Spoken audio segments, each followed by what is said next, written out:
नमस्कार दोस्तों, कैसे हैं आप। हम आ चुके हैं फिर से एक बार कक्षा 9वीं की जो वार्षिक पेपर हो रहे हैं उसकी संस्कृत विषय का सॉल्यूशन लेकर आपके लिए।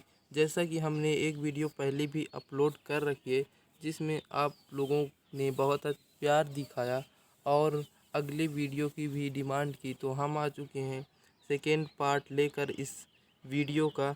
तो इसमें आप को हमने आपके यहाँ तक यानी 6वें तक युग्म मेलत यानी सही जोड़ी तक करा दिया था।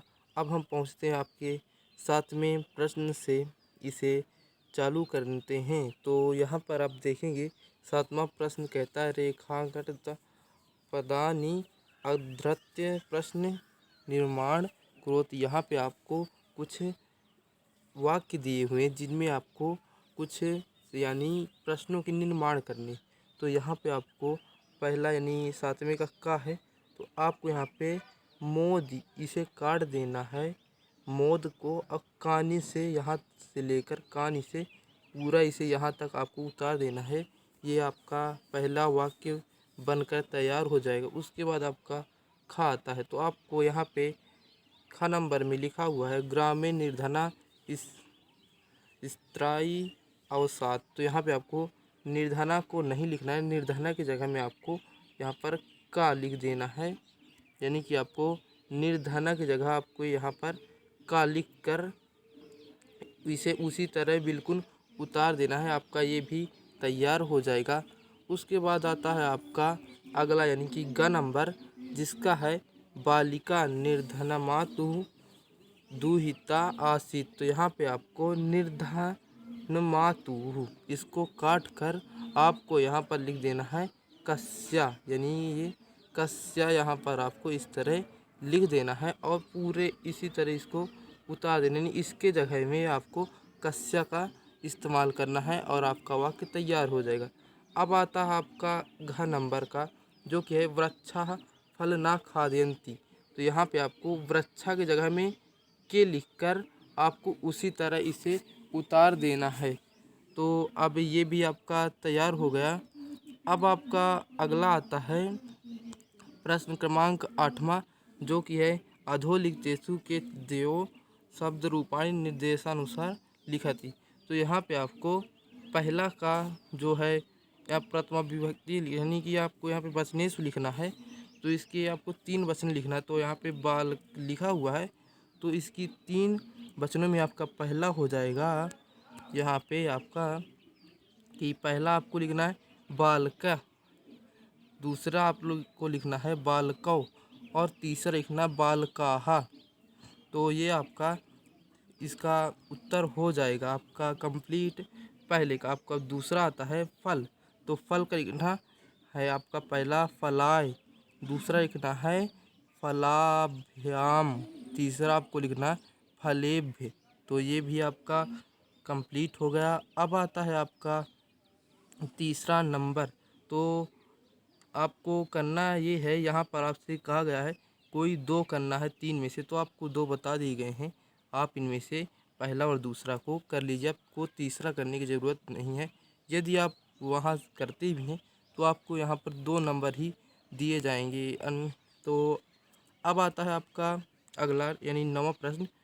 तो यहाँ पे आपको अस्भ्याज्ञ या युष्माकम इनमें से 2 शब्दों में से मतलब किसी का भी इत्यस्मिन् पदे विभक्ति पच्चस लिखा थी, यानी कि आपको यहाँ पे विभक्ति लिखना है और उसके जो है कि ये कौन से वचन का है। तो ठीक है, हम लोग आपको बताते हैं।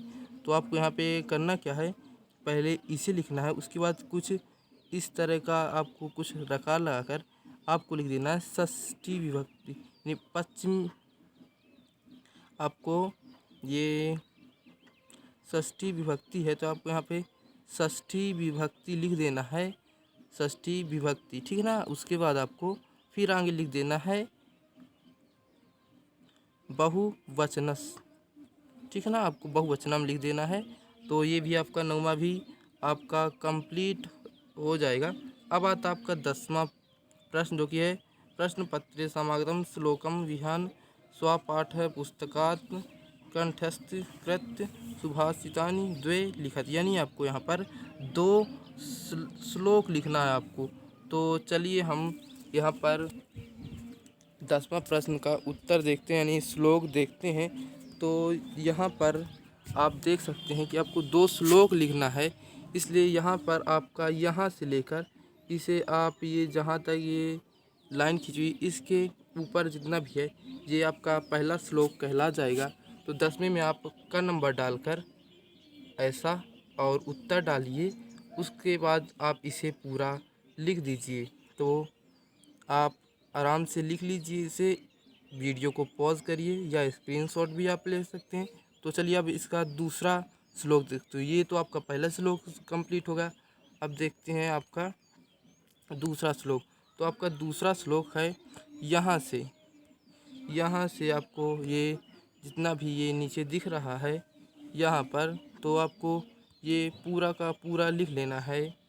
यहाँ पर से यहाँ से पूरा जितना ये दिख रहा है आपको यहाँ या वाला पूरा आपको लिख लेना है। तो इसका भी आप स्क्रीनशॉट ले सकते हैं या वीडियो को पॉज करिए और लिख लीजिए आराम से। तो अब चलते हैं हम आगे दूसरे प्रश्न की तरफ। तो अब यहाँ पर फिर से हम आ चुके हैं, यानी कि आप 10वां प्रश्न तो कंप्लीट हो गया। 4 नंबर के आपके है ना, 2-2 नंबर वाले श्लोक। अब हम आते हैं 11वें नंबर के प्रश्न में। तो यहाँ पे है आपका का नंबर। तो यहाँ पर पहले आप ये देख लीजिए कि यहाँ पे आपको कोई 4 प्रश्नों को हल करना है, ठीक है ना। तो यहाँ पे हम पहला नहीं बता रहे हैं आपको, दूसरा बता रहे हैं दूसरे। तो यहाँ पे आपको का की जगह बाला लिख देना है और उसके बाद ये उसी तरह रहेगा। तो आपका ये ख नंबर का उत्तर बन जाएगा। अब उसके बाद आपका आता है ग नंबर का उत्तर, तुला कहे भक्षिता आसीत। तो यहाँ पे आपको कै को हटाकर आपको भू ये लिख देना, मूस कह, ठीक है ना, मूस कह आपको ये लिख देना है। उसके बाद आपका आता है घ नंबर वाला भी आप मत करिए, बस ये आखिरी वाला आता है आपका ये अंगा, यानी कि अभी नहीं है, अभी आखिरी। तो यहाँ पे आपको का को काट कर सीता लिख देना है आपको और ये उसी तरह आपको उतार देना है। तो आपका ये भी कंप्लीट हो जाएगा। अब आपका आता है च नंबर का, यानी प्रसादय कीदृशंत वर्तते। तो यहाँ पे आपको स्वर्ण मया ही लिख देना है क्रीडृश की जगह में, और आपको ये वाक्य को इसी तरह उतार देना, केवल इसको हटाकर इसको आपको रख देना है और ये वाक्य को इसी तरह उतार देना। तो आपको ये भी कंप्लीट हो जाएगा और 4 नंबर भी आपका फिर से कंप्लीट होगा। तो 11वां प्रश्न भी आपका कंप्लीट होगा। अब बढ़ते हैं हम अगले प्रश्न की तरफ। तो चलिए देखते हैं, ये रहा आपका 12वां प्रश्न,